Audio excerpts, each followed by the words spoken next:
Good evening, and welcome to today's Market Close Report. Let's start with the key numbers.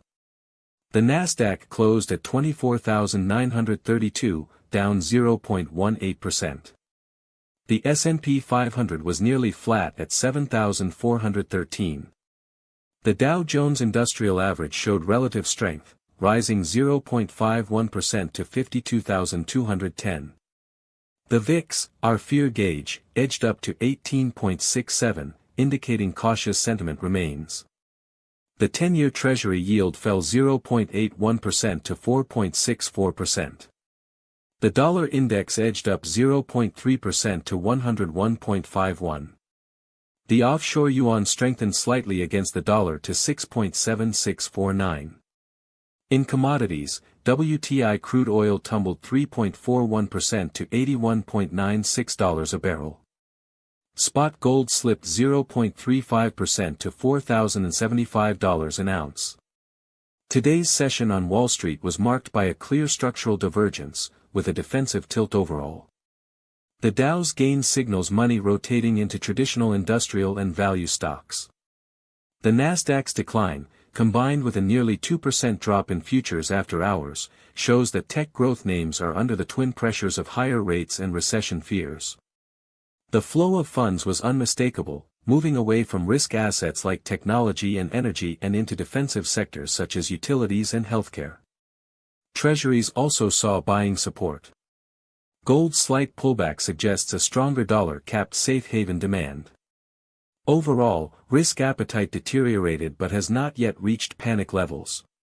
The core takeaway is that today was a transition day, moving from pricing in rate expectations to pricing in a recession. The market hasn't sold off in a straight line yet, but the structure has become fragile. We see a 70% probability that the bias will continue to tilt toward safety. Let's walk through the global path today. In Asia, the A-share market was strong. The Shanghai Composite rose 1.16%, and the Chi-Next Index surged 3.16%, clearly decoupling from the overnight weakness on Wall Street. This was driven by domestic policy expectations and a rebound in the AI hardware supply chain. In Europe, cyclical stocks came under pressure due to weak manufacturing PMI data and the plunge in crude oil.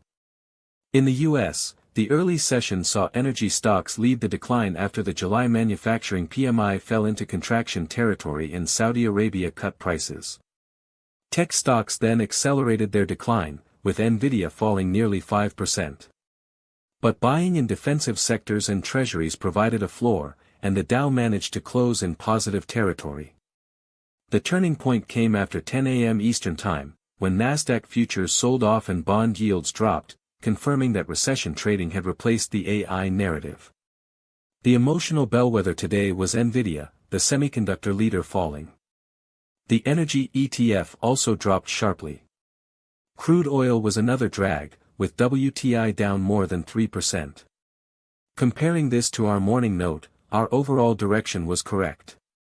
Tech stocks came under pressure, and defensive sectors were favored. But we underestimated the Dow's resilience and overestimated the breadth of the sell-off. The biggest surprise was the strong rally in Chinese A-shares, which stood in stark contrast to the tech sell-off in the US. This shows that the Chinese market has its own logic in the AI supply chain and was not directly impacted by US recession fears. The US tariff on Chinese propionic acid was completely ignored by the market, as its scale is too small. The delay in AI chip restrictions was interpreted as a short-term positive but failed to reverse the mood in the tech sector. Looking ahead to tomorrow, the Chi-Next Index in China is likely to open higher and trade in a range, but we need to be cautious about the pressure from the sharp decline in US stock futures. The direction is cautiously bullish, but gains may narrow. The key trading range is 3,550 to 3,620. The risk is that if US stocks continue to fall overnight, northbound flows could reverse. If net outflows exceed 5 billion yuan, this call would be invalid.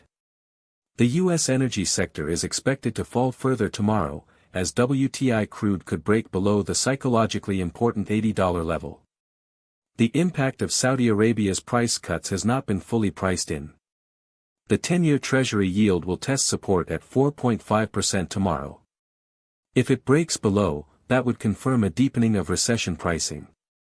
The VIX could rise above 20 tomorrow, and if U.S. stock futures extend their losses, it could even challenge 22. In terms of strategy, the bias today is toward hedging. That means shorting the Nasdaq, while going long on utilities and the Chi-Next ETF in China. Our confidence level in this strategy is 0.7. If Nasdaq futures narrow their decline to within 0.5% at tomorrow's open, we can reduce the hedge. If the Chi-Next opens lower and then rallies, we can add a small long position. However, if U.S. futures continue to plunge tonight, with the Nasdaq down more than 3%, we should go fully hedged and absolutely avoid going long on Chinese stocks, as sentiment contagion will pressure emerging markets. If WTI crude bounces back above $85 and PMI data is revised higher, then the recession trade would pause, and we would need to close our defensive long positions. Our probability assessment for tomorrow is 10% for an up day, 35% for a sideways day, and 55% for a down day. The market is transitioning from rate concerns to recession concerns. Investors should stay vigilant and be ready to adapt.